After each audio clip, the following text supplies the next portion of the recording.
Hello students. तो अभी हम क्या देख रहे हैं? न्यूक्लियर फिजिक्स है ना, नॉट रेडियो एक्टिविटी। तो न्यूक्लियर फिजिक्स में इसके जस्ट पहले वाले पार्ट में मैंने क्या बताया था कि बाइंडिंग एनर्जी क्या होता है और बाइंडिंग एनर्जी कैसे कैलकुलेट करते हैं। तो मैंने ये बताया था कि बाइंडिंग एनर्जी कैसे कैलकुलेट करेंगे। बाइंडिंग एनर्जी कैलकुलेट करने से पहले हमको क्या कैलकुलेट करना होगा? Mass defect. मास डिफेक्ट क्या होता है ये भी मैंने बताया था कि सम ऑफ क्या होगा? मास ऑफ न्यूक्लियॉन्स माइनस क्या होगा? Mass of nucleus is nothing but the क्या होगा? Mass defect. ठीक है, मास डिफेक्ट जैसे ही अपने को मालूम चल गया उसके बाद क्या करेंगे? सी स्क्वायर से हम मल्टीप्लाई कर देंगे तो क्या हो जाएगा? बाइंडिंग एनर्जी मिल जाएगा। उसके बाद हमने देखा था कि बाइंडिंग एनर्जी पर न्यूक्लियॉन क्या होता है, और बाइंडिंग एनर्जी पर न्यूक्लियॉन जितना ज़्यादा होगा उतना ही क्या होगा, है ना, स्टेबिलिटी पे क्या इफेक्ट पड़ेगा। फिर मैंने बोला था कि आप लोग बाइंडिंग एनर्जी पर न्यूक्लियॉन वर्सेस, ठीक है, मास नंबर कर्व पढ़ लेना एक बार, क्योंकि वो इम्पोर्टेंट होता है। ग्राफ में बोर्ड में भी क्वेश्चन पूछा जाता है और इसमें, ठीक है, और आप खुद से पढ़ सकते हो, उसमें उतना कुछ नहीं है। ठीक है, अब हम क्या पढ़ेंगे कि रेडियो एक्टिविटी क्या होता है। तो देखो, जैसा कि मैंने बताया था कि लाइटर न्यूक्लियाई के केस में क्या होता है कि जो force on any nucleon, coulomb force on any proton is balanced by क्या होगा? Nuclear force on that proton. किसमें? लाइटर न्यूक्लियाई में। लेकिन जब न्यूक्लियर का साइज क्या होता है? बढ़ते जाता है, तो न्यूक्लियर फोर्स जो होता है वो रेंज डिपेंडेंट होता है। तो जब ज़्यादा साइज हो जाता है उस समय क्या होता है कि electrostatic force of repulsion dominate कर जाता है किस पे? न्यूक्लियर फोर्स पे। और जैसे ही न्यूक्लियर फोर्स पे electrostatic force of repulsion dominate कर जाता है तो न्यूक्लियाई जो होगा वो क्या होगा? अनस्टेबल हो जाता है। अब जब न्यूक्लियस अनस्टेबल होगा तो दुनिया में हर चीज़ें हैं जो अनस्टेबिलिटी से स्टेबिलिटी गेन करने की कोशिश करती हैं। ठीक है, तो उसी तरह क्या होगा कि अनस्टेबल न्यूक्लियाई क्या होगा? स्प्लिट होगा। क्या होगा? स्मॉलर न्यूक्लियाई में। ठीक है, या डिसइंटीग्रेट होगा स्मॉलर न्यूक्लियाई में। और दिस डिसइंटीग्रेशन और दिस प्रोसेस को हम क्या बोलते हैं? दिस प्रोसेस को हम क्या बोलते हैं? रेडियो एक्टिविटी बोलते हैं। क्या बोलते हैं? Radio activity. तो ये एक फेनोमेनन होता है जिसमें क्या होता है? It is nothing but the phenomenon in which A heavy unstable nuclei split into क्या होगा? Smaller nuclei. ठीक है, और डिसइंटीग्रेट इनटू क्या होगा? स्मॉलर न्यूक्लियाई, या रेडिएट समथिंग, है ना। तो डिविनिंग क्या होगा? स्प्लिटिंग, है ना। क्या होता है कि कुछ रेज जो होते हैं, है ना, कुछ रेज आई मीन कुछ particle along with photons, electromagnetic photons क्या होते हैं? एमिट होते हैं। उन पार्टिकल्स के कलेक्शन को हम क्या बोलते हैं? रेज बोलते हैं। तो इसको एक्सपेरिमेंट किया गया, फिर हम आते हैं, इसको एक्सपेरिमेंट किया गया। देखो यहाँ क्या है? एक glass I mean evacuated chamber है ना। इसमें क्या है? एक सिलिंड्रिकल लिड है, इसके अंदर रेडियो एक्टिव एलिमेंट मटेरियल को रख दिया जाता है। ठीक है, ये क्या है? अनस्टेबल है। अब ये भी हम नहीं बोल सकते हैं कि ये कब क्या होगा? डिसइंटीग्रेट होगा। क्या होगा? कब डिसइंटीग्रेट होगा, कब स्प्लिट होगा? अनडिटरमिन्ड प्रोसेस होता है। हो सकता है 2 साल के बाद हो, 5 साल के बाद हो, 10 साल के बाद हो सकता है, हम ही नहीं बोल सकते। अनप्रिडिक्टेबल फेनोमेनन होता है। इसको हम मतलब रेडियो एक्टिविटी कब होगा ये हम बोल नहीं सकते। कोई भी अनस्टेबल न्यूक्लियाई है वो कब स्प्लिट हो जाएगा इसके बारे में हम प्रिडिक्ट नहीं कर सकते। तो यहाँ क्या है कि ये एक्सपेरिमेंट किया गया और यहाँ क्या है? रेडियो एक्टिव एलिमेंट रखा गया। यहाँ फोटोग्राफिक प्लेट है और यहाँ रख दिया गया और देखा गया, ऑब्जर्व किया गया। तो यहाँ से ये देखा गया कि 3 रेज जो हैं वो क्या है? निकलते हैं। 3 पार्टिकल्स, और पार्टिकल्स जो है 3 क्या है? पार्टिकल्स, या 2 पार्टिकल्स और एक क्या है? रेज। अब देखो रेज क्या होता है? It is nothing but the stream of particles. समझ में आया ना? तो हम रेज ही बोलेंगे। ये क्या हुआ? एक पार्टिकल्स क्या है? 3 रेज निकलते हैं। एक रेज जो है क्या है? अनडिफ्लेक्टेड फोटोग्राफिक प्लेट पे क्या है? जाकर के हिट कर देता है। ठीक है, इसका मतलब ये मालूम चल रहा है कि इस जो अनडिफ्लेक्टेड रेज है उस पर कोई चार्ज नहीं होता है, चार्जलेस होता है। और इसी को हम क्या बोलते हैं? इलेक्ट्रोमैग्नेटिक फोटोन बोलते हैं, जिसको हम गैमा रेज बोलते हैं। इसका नाम दिया गया। उसके बाद ये देखा गया कि कुछ जो रे हैं वो क्या है? रेज जो है कि अप पार्ट क्या है? डिफ्लेक्ट हो रहा है तो आपको मैंने बताया था इसका मतलब क्या है, उसको मैग्नेटिक फोर्स किधर लग रहा होगा, अब V क्रॉस V से आप देखोगे अप लग रहा है, इसका मतलब क्या होगा, इस पे क्या होगा, पॉजिटिव चार्ज होगा, तो इसका नाम क्या रखा गया, अल्फा रेज रखा गया। उसके बाद देखा गया, ठीक है, कि कुछ जो रेज है वो क्या है, नीचे डाउनवर्ड क्या हो रहा है, डिफ्लेक्ट होकर के यहाँ फोटोग्राफिक प्लेट पे हिट कर रहे हैं। इसको देखा गया कि इस पे चार्ज क्या होगा, आई मीन इसका नाम क्या रखा गया, बीटा रेज रखा गया। क्या रखा गया, बीटा रेज। तो जब भी कोई भी अनस्टेबल न्यूक्लियाई डिसइंटीग्रेट होता है तो ड्यूरिंग दैट प्रोसेस क्या होता है, अल्फा रेस, बीटा रेस और गामा रेस का क्या होता है, एमिशन होता है। ठीक है, ये आपको क्या करना है, ध्यान में रखना है। तो रेडियो एक्टिविटी क्या है उसके बारे में हम लिख लेते हैं। रेडियो एक्टिविटी क्या होगा, इट इज द, क्या होगा, it is the process in which A heavy unstable nuclei disintegrate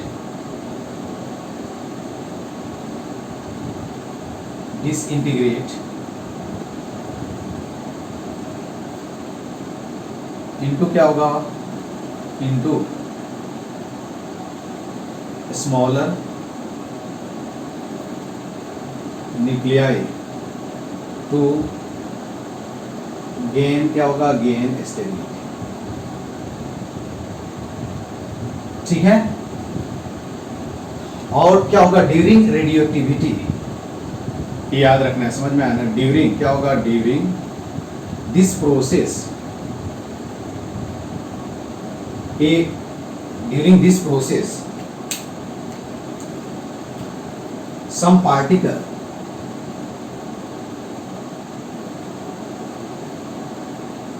some particles along with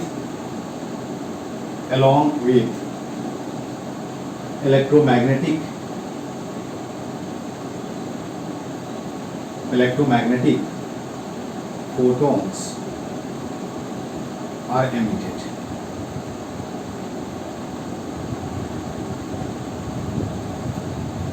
These particles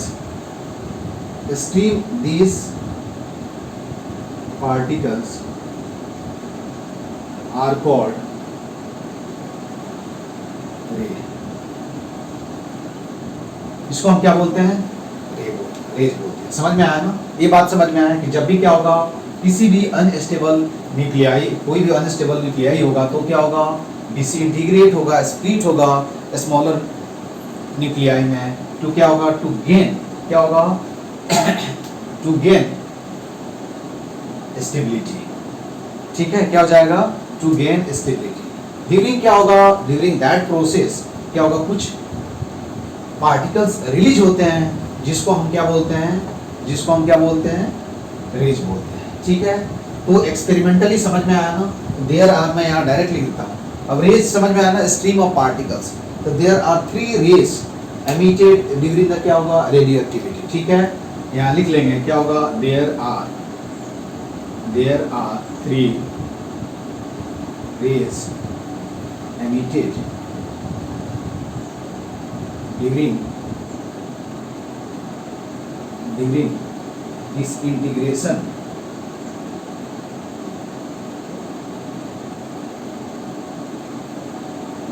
of, क्या होगा, हेवी न्यूक्लियर। ठीक है, अब उस 3 रेस को हम क्या बोलते हैं, alpha rays, beta rays and क्या होगा, गामा रेस। ठीक है, उसको हम क्या बोलते हैं, अल्फा रेस। तो 3 रेस क्या क्या होगा, अल्फा रेस, ठीक है, बीटा रेस एंड क्या होगा, एंड गामा रेस।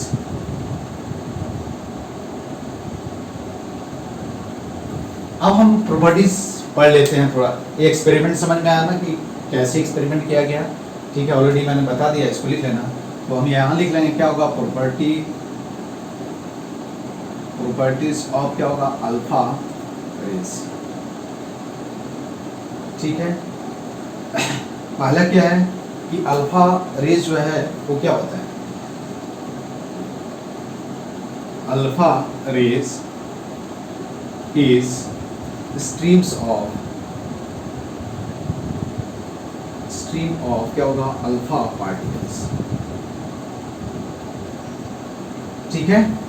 दूसरा क्या होगा, देखो ये क्या हो रहा है, अब एफ्लेक्ट हो रहा है, इसका मतलब क्या है, अल्फा रेज आर क्या होगा, आर पॉजिटिवली चार्ज्ड, ठीक है। समझ में आया ना, ये क्या होगा, बेसिकली हीलियम आयन होता है, अल्फा पार्टिकल जो होता है 2He4 है ना। दूसरा जो है वो क्या है, पेनेट्रेटिंग पावर, देखो क्या होगा, penetrating power,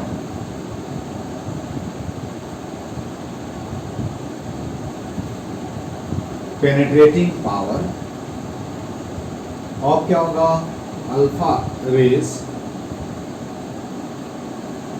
is small as compare to, समझ में आया ना, as compare to beta rays and क्या होगा, एंड गामा रेज, ठीक है। समझ में आया, compare to beta rays and gamma rays. उसके बाद आयोनाइजिंग पावर, जब अल्फा पार्टिकल अल्फा रेज को गैस से पास कराओगे तो क्या करता है, गैस को आयनाइज कर देता है, तो ionising power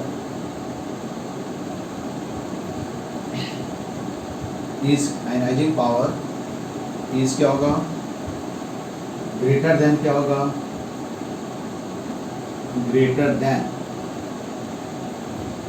ionising power is greater than क्या होगा, ग्रेटर अमाउंट, ऐसे लिख सकते हैं, अमाउंट ऑन 3 रेज, ठीक है। उसके बाद एक और पॉइंट लिख सकते हो तुम कि अल्फा जो रेज है वो क्या है, ये इट विल है ना, अगला पॉइंट लिखो, alpha rays travel with the nearly with the क्या होगा, nearly with speed in the order of 10⁶ metre पर सेकेंड। ये जो लास्ट वाला जो प्रॉपर्टी है वो बहुत ही इंपॉर्टेंट है, याद रखना है।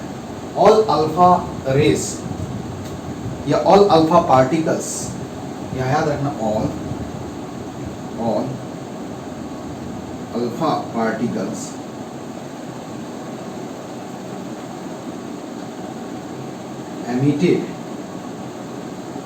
emitted from क्या होगा, from सेम, ये आगे प्रूव करूंगा, सेम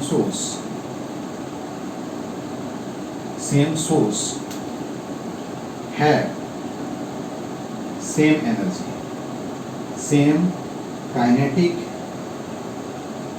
एनर्जी, ठीक है। That's why alpha particles, hence all alpha particles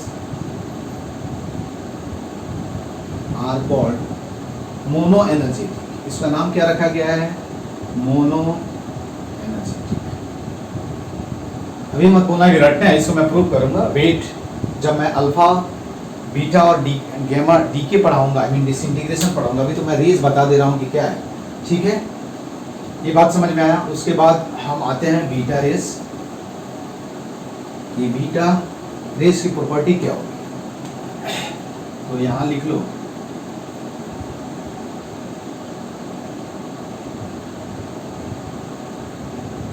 properties of क्या होगा, बीटा। पहला क्या है, इट इज द क्या होगा, सिंबल क्या बोलेंगे, इट इज द क्या होगा, स्ट्रीम ऑफ बीटा पार्टिकल्स, ठीक है। दूसरा क्या होगा, हीट इज क्या होगा, निगेटिवली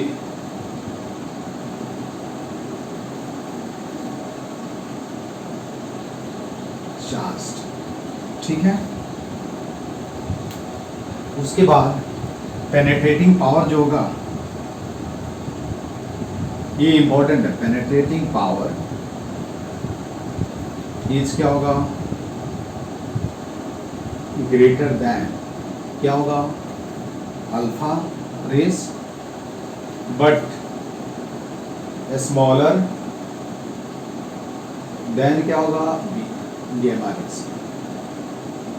ठीक है। उसके बाद वाला जो आयनाइजिंग पावर जो होगा क्या होगा, इसका आयनाइजिंग पावर इज क्या होगा, smaller than alpha rays and क्या होगा, less greater than beta rays, sorry gamma rays, beta rays नहीं, गामा रेस। समझ में आया? ये दूसरा एक और पॉइंट लिख लेना है कि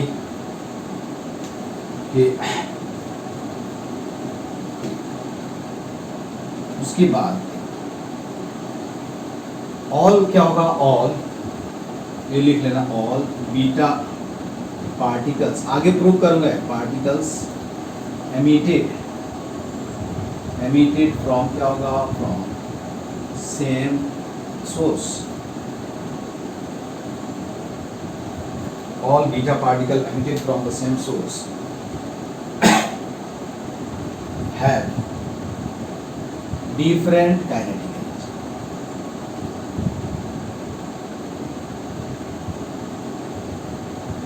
Kinetic energy, ठीक है। ये तुमको क्या करना है, माइंड रखना है। उसके बाद गामा रेज क्या है, बस उसमें ज़्यादा कुछ नहीं है, उसकी प्रॉपर्टीज तो कम ही है।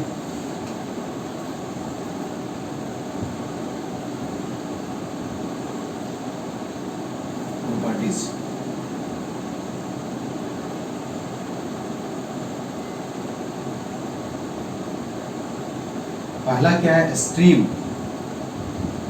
देखो ये क्या है, मैग्नेटिक फील्ड में क्या अनडिफ्लेक्टेड मूव करता है, इसलिए इसको क्या चार्जलेस कंसीडर किया। तो स्ट्रीम क्या है, द स्ट्रीम ऑफ, चाहे सिंपल लिख सकते हैं, स्ट्रीम नहीं, इट इज क्या होगा, it is an electro magnetic wave whose wavelength is smaller than क्या होगा, 0.1 angstrom, ठीक है। उसके बाद क्या है, जो इलेक्ट्रो, इट इज क्या होगा, इट इज ट्रेवल्ड विथ क्या होगा, विथ स्पीड ऑफ क्या होगा, लाइट, ठीक है, ठीक है। उसके बाद आयनाइजिंग पावर इज क्या होगा, वेरी स्मॉल। हाँ, पेनेट्रेटिंग पावर सबसे ज़्यादा होता है,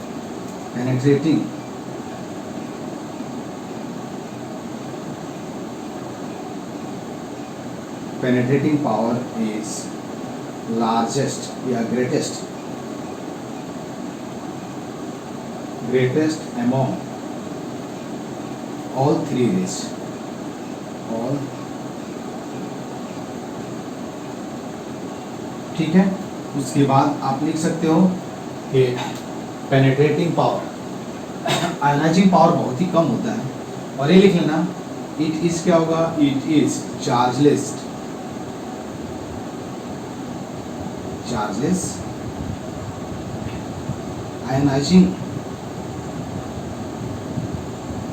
आयोनाइजिंग पावर जो होता है नियरली जीरो होता है। पावर इज क्या होगा, वेरी स्मॉल, ठीक है। तो ये क्या हुआ, प्रॉपर्टीज है। अब मैंने ये बताया कि क्या होता है, कि ये बात समझ में आया। तो अल्फा डीके, बीटा डीके और गेमा डीके में क्या होता है, इसके पहले क्या होता है कि जब ये अनस्टेबल न्यूक्लियाई क्या होता है, स्प्लिट होता है, तो उस प्रोसेस में क्या होता है, कुछ एनर्जी रिलीज होती है। उसको हम क्या बोलते हैं, उसको हम क्या बोलते हैं, उसको हम क्या बोलते हैं, डिसइंटीग्रेशन एनर्जी बोलते हैं। ठीक है, तो अभी हम क्या पढ़ रहे थे कि हाँ रेडियो मतलब रेस कितने तरह के होते हैं ड्यूरिंग क्या होगा, डिसइंटीग्रेशन ऑफ अनस्टेबल न्यूक्लियाई। ठीक है, अब हम क्या पढ़ेंगे, डिसइंटीग्रेशन एनर्जी और क्यू वैल्यू जो इम्पोर्टेंट है, बहुत ही इम्पोर्टेंट है। ठीक है, तो देखो क्या होगा,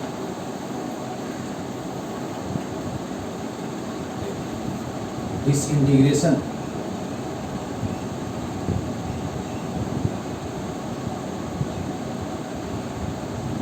और डिसइंटीग्रेशन एनर्जी और क्यू वैल्यू।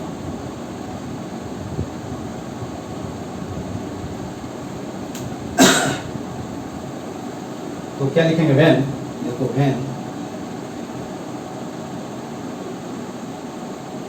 व्हेन ए क्या होगा, heavy nuclei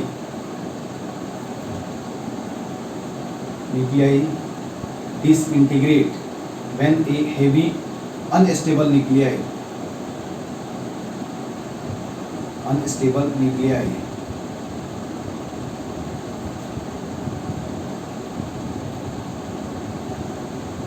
when a heavy unstable nuclei disintegrate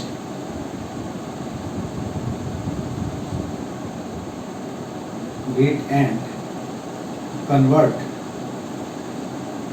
into क्या होगा, stable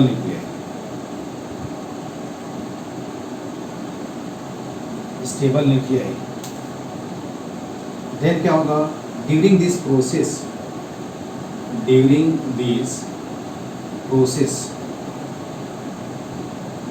process some amount of energy release, क्या होता है, अमाउंट ऑफ एनर्जी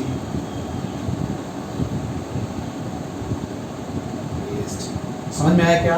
जब कोई भी क्या होगा, हेवी अनस्टेबल न्यूक्लियाई डिसइंटीग्रेट होता है, ठीक है, कन्वर्ट होता है स्टेबल स्मॉलर न्यूक्लियाई में, तो उस प्रोसेस में क्या होता है, कुछ एनर्जी निकलता है जिसको हम क्या बोलते हैं, दिस इज कॉल्ड क्या होगा, amount of energy released.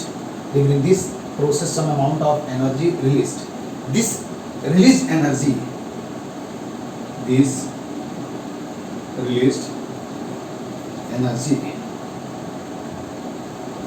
is called disintegration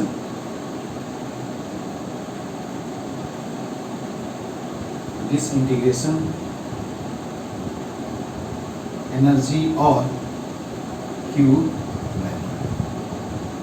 ठीक है, this amount of energy released is called disintegration energy और क्यू वैल्यू। समझ में आया ना, ये बात समझ में आया। जैसे तो इसी को हम क्या बोलेंगे, इसका मतलब क्या होगा, यहाँ क्यू वैल्यू जो होता है मैथमेटिकली आप कैलकुलेट करोगे तो देखो ध्यान से, और ये जो एनर्जी रिलीज होता है वो जो प्रोडक्ट फॉर्म होता है उनकी काइनेटिक एनर्जी में क्या होता है, काइनेटिक एनर्जी में क्या होता है, उनकी काइनेटिक एनर्जी में क्या होता है, कन्वर्ट हो जाता है। ठीक है, तो जो प्रोडक्ट फॉर्म होता है तो क्या होगा, देखो Q value is equal to क्या होगा, sum of mass of reactant, mass of क्या होगा, mass of reactant minus sum of mass of क्या होगा, प्रोडक्ट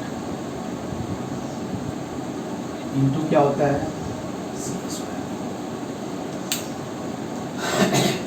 जैसे मैं तुमको बता रहा हूं। ठीक है, ये क्या है, मास एनर्जी, हम ऐसे बोल सकते हैं कि क्यू वैल्यू क्या होगा, Q value is equal to क्या होगा, M sigma M reactant into C A square minus क्या होगा, सिग्मा एम क्या होगा, प्रोडक्ट। ठीक है, इसका मतलब क्या हुआ, इंटू सी ए स्क्वायर। तो इसको हम क्या बोल सकते हैं कि rest mass energy of reactant, rest mass energy of क्या होगा, रिएक्टेंट माइनस क्या होगा, रेस्ट मास एनर्जी और क्या होगा, प्रोडक्ट। ये याद रखना है। ठीक है, इसको हम कैलकुलेट करेंगे डिफरेंट रिएक्शन में, हम क्या करेंगे, कैलकुलेट करेंगे इसको।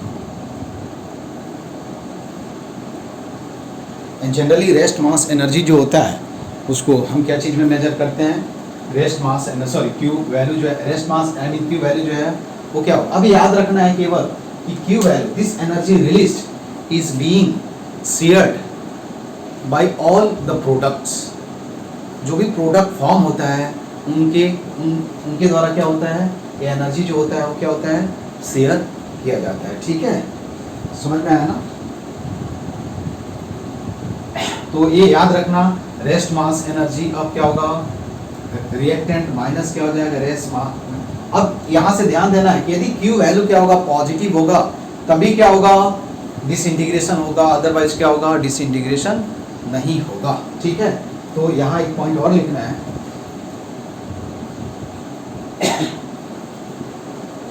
अब यहां एक नोट में लिखना है। ठीक है, फिर हम याद रखना है, नोट क्या लिखना है कि this energy I mean this energy released is shared among all product formed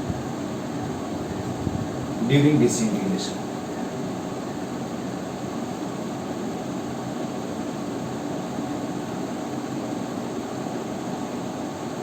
ठीक है, this energy release is shared among क्या होगा, all product form during disintegration. दूसरा पॉइंट ये याद रखना है, कोई भी जो न्यूक्लियर है वो क्या होगा, डिसइंटीग्रेट तभी हो सकता है या डीके तभी हो सकता है। यहाँ बोल सकते हैं कि डीके ऑफ क्या होगा, न्यूक्लियाई,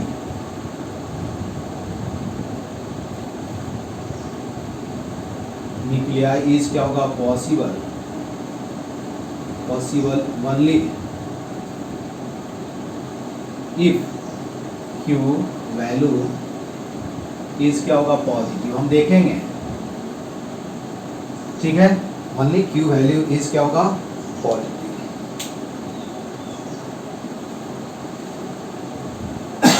ठीक है,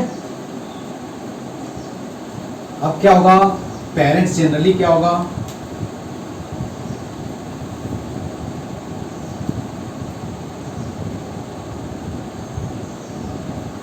generally Q value is equal to क्या होगा, यहाँ लिख लेना है अगला point, Q value is equal to क्या होगा, काइनेटिक एनर्जी ऑफ क्या होगा, प्रोडक्ट्स।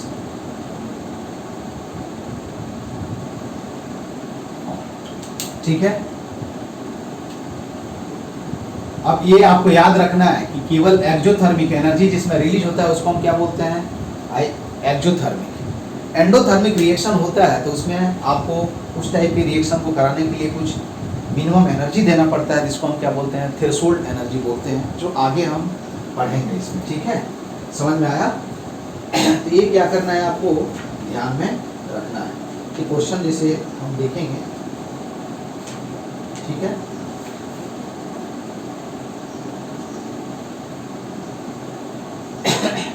अब यहाँ आपको मालूम करना है। ठीक है, तो हाँ, एक पॉइंट और लिख लेना, ड्यूरिंग क्या होगा, डीके और डिसइंटीग्रेशन। नोट में बहुत इंपॉर्टेंट पॉइंट है, क्या होगा, during decaying of nuclei following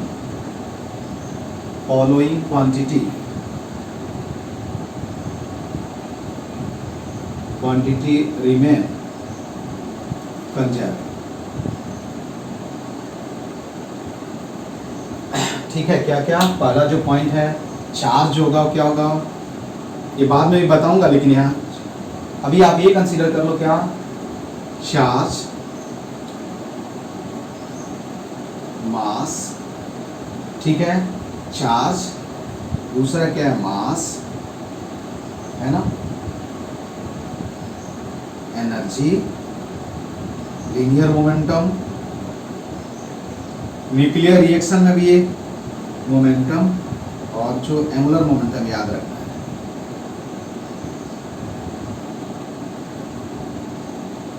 क्या होता है, ये कंजर्व होता है। समझ में आया ना, ये तुमको क्या करना है। अब मैंने ये बताया कि प्रोडक्ट तभी फॉर्म होगा जब प्रोसेस कैसा हो, एक्सोथर्मिक हो। एक्सोथर्मिक का मतलब क्या होगा, एनर्जी रिलीज होना चाहिए।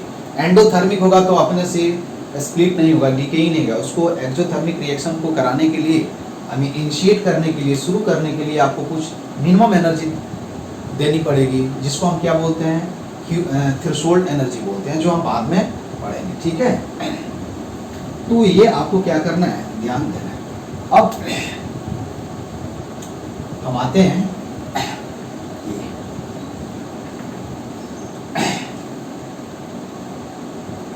अब यदि क्या होगा, कोई भी एलिमेंट जो होगा वो क्या होगा,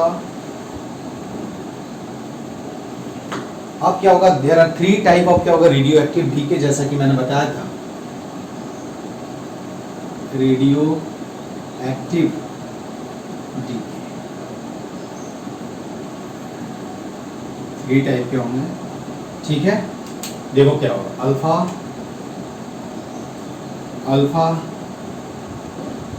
अल्फा डीके, इसमें क्या होगा, बीटा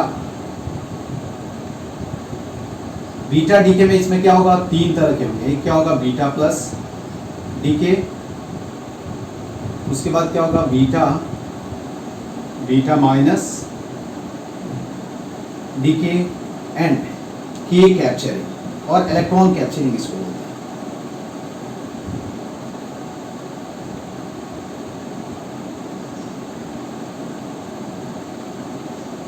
कैप्चरिंग, और इसको बोलते हैं के कैप्चरिंग।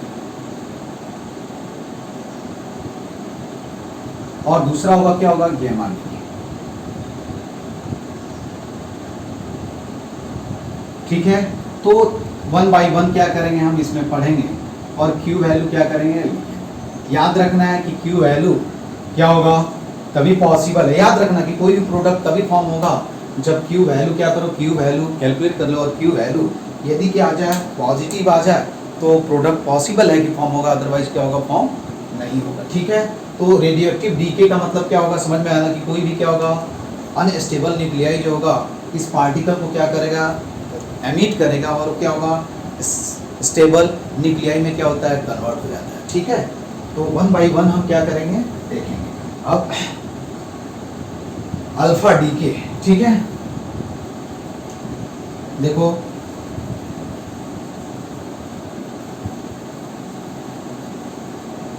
अल्फा डीके में क्या होता है कि जनरली क्या होता है, जितने भी हैवियर न्यूक्लियाई होते हैं, जैसा कि मैंने बताया था आपको, याद आया कि अल्फा डीके कब होगा, ये बताया था आपको शायद। क्या होगा कि ये जो अल्फा डीके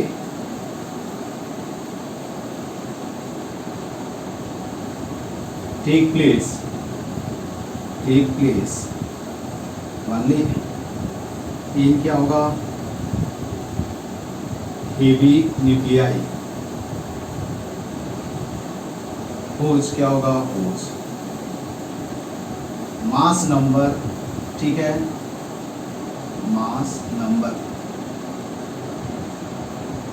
ये क्या होगा, ग्रेटर देन क्या होगा, 200 के। ये तुमको क्या करना है, ध्यान रखना। अब क्या होगा, अल्फा, ये क्या होता है, अल्फा जो डीके, अल्फा पार्टिकल जो होता है, क्या होगा, कोई भी अल्फा डीके का मतलब क्या होगा, कोई भी एलिमेंट जो होगा उससे अल्फा पार्टिकल क्या होता है, याद रखना 2He। देखो अल्फा पार्टिकल ये लिख देता हूँ, alpha particle is equal to क्या होगा 2He4 I mean helium ion होता है। समझ में आया ना, ये ध्यान देना है। तो कोई भी यदि एलिमेंट्स है, देखो ध्यान से, ये कोई क्या है अनस्टेबल x क्या है, कोई एलिमेंट है जिसका x कोई एलिमेंट है, ये क्या चीज में कन्वर्ट हो रहा है क्या चीज में कन्वर्ट हो रहा है, यहां से क्या होगा y एक डॉटर न्यूक्लियाई जिसको बोलते हैं में कन्वर्ट होगा, क्या होगा आफ्टर एमिटिंग 1 अल्फा। तो अल्फा पे क्या होता है, जब अल्फा पार्टिकल एमिट होगा तो एटॉमिक नंबर जो होगा वो 2 से क्या होगा डिक्रीज हो जाएगा, तो क्या हो जाएगा Z माइनस क्या हो जाएगा, ठीक है। और मास नंबर जो होगा वो क्या होगा 4 से डिक्रीज हो जाएगा, A माइनस क्या हो जाएगा 4। और कुछ एनर्जी यहाँ ऐसे भी लिख सकते हो, प्लस यहाँ भी लिख सकते हो 2 क्या लिख सकते हो He 2He क्या होगा 4 प्लस कुछ अमाउंट ऑफ एनर्जी रिलीज होता है जिसको हम क्या बोलते हैं Q वैल्यू बोलते हैं। क्या बोलते हैं हम Q वैल्यू बोलते हैं, ठीक है। तो केवल याद रखना है 1 क्या होगा, ये याद रखना है, देखो ध्यान से कि जब कोई क्या हुआ अनस्टेबल न्यूक्लियाई, ये क्या होगा पेरेंट्स,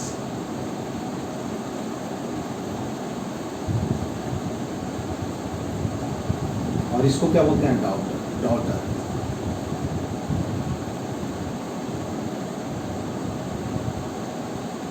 और इसको क्या बोलते हैं पार्टिकल। और दिस इज कॉल्ड क्या होगा क्यू है, ये नहीं भी लिखोगे तो चलेगा, ठीक है। ये जस्ट एनर्जी रेंज मैंने बता दिया, ठीक है। याद रखना है कि 1 अल्फा पार्टिकल रिलीज होगा तो क्या होगा 1 अल्फा पार्टिकल जब रिलीज एमिट होगा किसी भी अनस्टेबल न्यूक्लियाई से, ये अनस्टेबल है और ये क्या हो गया स्टेबल हो गया, हमने मान लिया कि स्टेबल है। ये डिकेइंग प्रोसेस तब तक होते रहता है जब तक कि स्टेबल न्यूक्लियाई नहीं फॉर्म हो जाता। तो यहाँ क्या होगा, ये स्टेबल क्या है अनस्टेबल है, स्टेबल एक हीलियम आई मीन एक अल्फा पार्टिकल को क्या किया है एमिट किया है, और इस प्रोसेस में क्या है क्यू वैल्यू क्या है आई मीन एनर्जी रिलीज हुई है, ठीक है। तो ये तुमको केवल ध्यान क्या रखना है कि एक अल्फा पार्टिकल यदि क्या होगा रिलीज होगा एमिट होगा तो during that process mass number जो होगा वो decreases bye 4 and atomic number क्या होगा डिक्रीजेज बाय 2, ठीक है। तो यहाँ नोट में लिख लेना है कि व्हेन क्या होगा when one alpha particle is क्या होगा released, then mass number is decreased by क्या होगा by 4, ठीक है। एंड एटॉमिक नंबर इज क्या होगा डिक्रीज्ड by क्या होगा by, ठीक है। ये क्या करना है ध्यान। अब क्या होगा जो एनर्जी रिलीज होगा वो kinetic energy of helium ion and क्या होगा इसमें क्या होगा कन्वर्ट हो जाएगा। तो पहले अब हम क्या लिखेंगे क्यू वैल्यू, क्या लिखेंगे Q value is equal to क्या होगा क्यू वैल्यू जो होगा वो क्या होगा देखो मास ऑफ एक्स, यहां हम क्या लिखेंगे देखो एम एक्स माइनस क्या होगा जेड इंटू क्या हो जाएगा, ये ध्यान रखना है कि एम एक्स क्या है मास ऑफ क्या है न्यूक्लियाई नहीं है, क्या है mass of element x, mass of क्या है एलिमेंट एक्स, ठीक है। और उसमें से यदि इलेक्ट्रॉन के मास को हम सब्ट्रैक्ट कर देंगे तो मास ऑफ क्या हो जाएगा न्यूक्लियस मिल जाएगा, ठीक है। इंटू क्या हो गया C² माइनस, ठीक है। अगेन मास ऑफ क्या लिखेंगे मास ऑफ Y माइनस क्या होगा देखो तो इसमें कितने electron mass of Y minus क्या हो जाएगा Z-2 इंटू क्या हो जाएगा E, ठीक है। हमने क्या लिख दिया मास ऑफ इलेक्ट्रॉन लिखना चाहिए ना, मास ऑफ इलेक्ट्रॉन इंटू क्या होगा मास ऑफ इलेक्ट्रॉन प्लस क्या हो जाएगा 2 इंटू क्या हो जाएगा मास ऑफ हीलियम है, यही लिखेंगे ना यार। तो mass of helium -2 me into क्या होगा C²। सर देखो दिख रहा है क्या, नहीं तो चेंज करना पड़ेगा। ठीक है, थोड़ा इधर कर देते हैं, कोई दिक्कत नहीं है आगे। ठीक है, तो ये तुमको क्या हो जाएगा, याद रखना है MY क्या है, यहाँ मास हम एटॉमिक मास ले रहे हैं, not nuclear mass. Mass of क्या होगा element Y and so on. ठीक है, तो अब थोड़ा हम क्या करें, सिंप्लीफाई करते हैं, बाद में हम लिख लेंगे। अब देखो इसमें से शायद क्या हो जाएगा, कुछ कैंसिल हो जाएगा, तो Q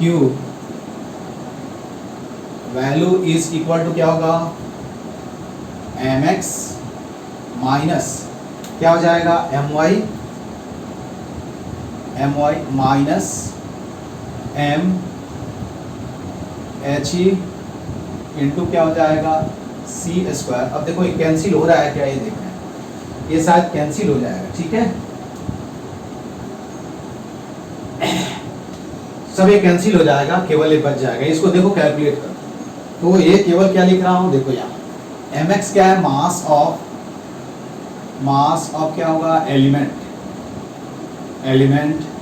x, my क्या है mass of element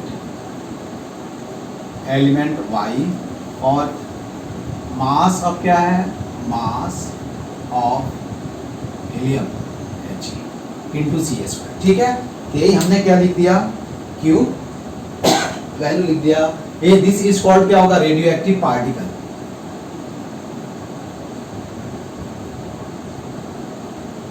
active particle. ठीक है, तो ये तुमको क्या करना है, Q वैल्यू जो होगा वो क्या होगा। अभी यहाँ हम बता सकते हैं, क्या बता सकते हैं कि ये जो एनर्जी रिलीज होता है वो क्या होता है। अब देखो हम कंजर्वेशन ऑफ एनर्जी यूज करें, मैंने क्या बताया, अब this energy is equal to क्या होगा, प्रोडक्ट क्या बन रहा है देखो तो मास ऑफ y प्लस क्या हो जाएगा, तो हम लिख सकते हैं कि Q value is equal to क्या हो जाएगा, इज इक्वल टू क्या हो जाएगा, देखो काइनेटिक एनर्जी ऑफ क्या होगा y, अरे यही प्रोडक्ट फॉर्म हो रहा है ना, प्लस क्या हो जाएगा काइनेटिक एनर्जी ऑफ क्या होगा हीलियम। ठीक है, एक इक्वेशन हो गया।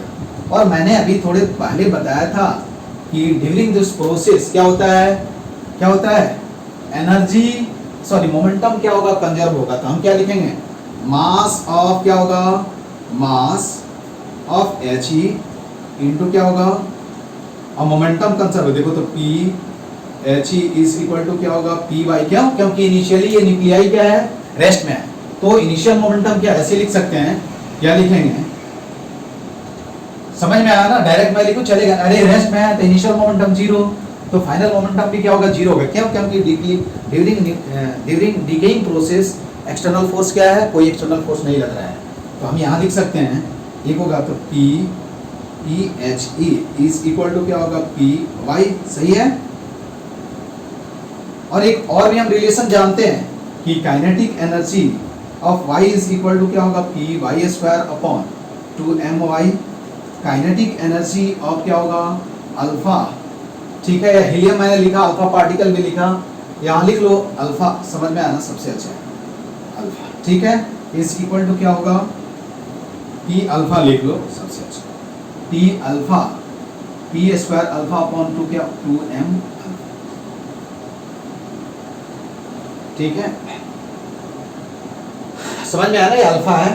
तो देखो यहां से अब क्या करोगे, यहां से देख सकते हो तुम, है ना, यहां से अब ये तो सेम है यार, तो हम क्या लिख सकते हैं नाउ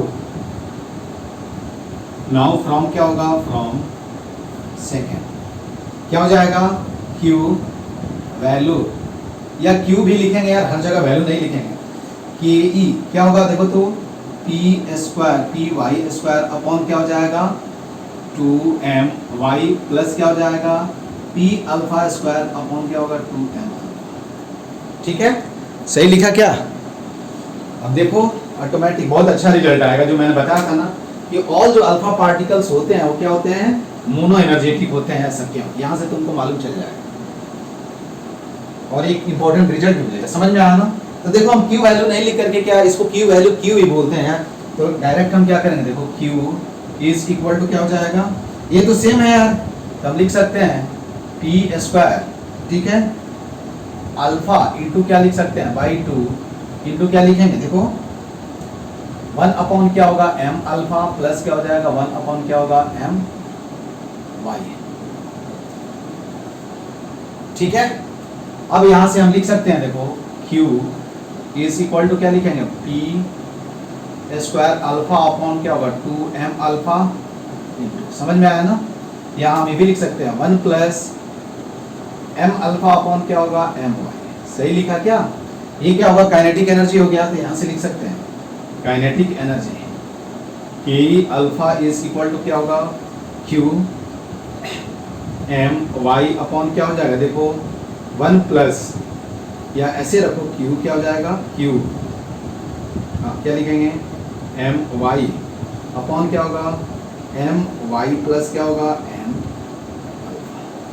यहाँ से आप देख सकते हो कि Q वैल्यू, ठीक है, काइनेटिक एनर्जी अब क्या होगा अल्फा। अब अभी क्या है यदि इसका क्या मानूं, देखो तो मास मुझे क्या करना है, एटॉमिक नंबर क्या दिया हुआ है, ये दिया हुआ है, ठीक है, क्या दिया हुआ है, ये दिया हुआ है, इसका मास क्या होगा 4 होगा, तो इसका मास क्या होगा, यदि हम m अल्फा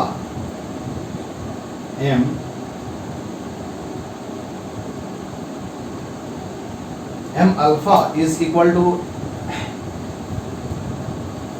टू क्या लिख सकते हैं बताओ, 4m लिखते हैं क्या, अरे M Y is equal to क्या लिखना है मुझे,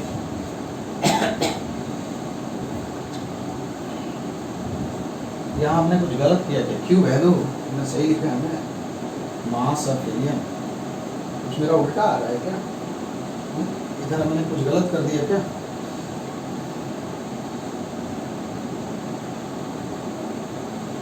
सही तो है, मास ऑफ हीलियम एटम जो लिखोगे, यदि अरे इसका मास कितना हो जाएगा बताओ एम वाई, ये कुछ हमने गलत नहीं दिया क्या, एम वाई का मतलब ये माइनस क्या हो जाएगा प्रोटॉन, नहीं सही है, ठीक है, क्यू अल के ई सही है, सही के ई अल्फा क्यू, इसको क्या लिखेंगे ए माइनस क्या लिखेंगे 4 into M mass of proton, ठीक है, और इसको क्या लिखेंगे यार एम ए इंटू क्या लिखेंगे मास ऑफ प्रोटॉन, सही लिखा क्या, समझ में आया ना? तो ये देखो ये और ये क्या हो जाएगा कैंसिल हो जाएगा, तो के ई अल्फा इज इक्वल टू क्या होगा क्यू इंटू क्या हो जाएगा 1 माइनस ए बाई क्या होता है, बहुत ही इंपॉर्टेंट रिजल्ट है 4 अपॉन, ये बहुत इंपॉर्टेंट रिजल्ट है, VBI है इसको बोल सकते हैं, डायरेक्ट इससे क्वेश्चन पूछा जाता है, ठीक है। तो काइनेटिक एनर्जी अब क्या होगा, alpha particle is Q into क्या हो जाएगा 1 माइनस ए अपॉन क्या हो जाएगा 4 हो जाएगा, ठीक है। अब यहाँ से तुम ये बता सकते एकदम उसको रट जाना है ना। अब काइनेटिक एनर्जी अब क्या होगा, देखो जनरली क्या होता है कि जो डॉटर न्यूक्लियाई है उसका मास क्या होता है ज़्यादा होता है, ठीक है, इसलिए जो जनरली जो काइनेटिक एनर्जी होता है वो क्या होता है, कौन कैरी करके चला जाता है, alpha particle, total kinetic energy. तो यहाँ आप, ठीक है, तो यहाँ आप काइनेटिक एनर्जी ऑफ के ई वाई भी निकाल सकते हो, तो कैसे लिखोगे यार, क्यू माइनस क्या होगा के ई अल्फा, तो देखो ये कितना आएगा, यहाँ से माइनस कर दो तो क्यू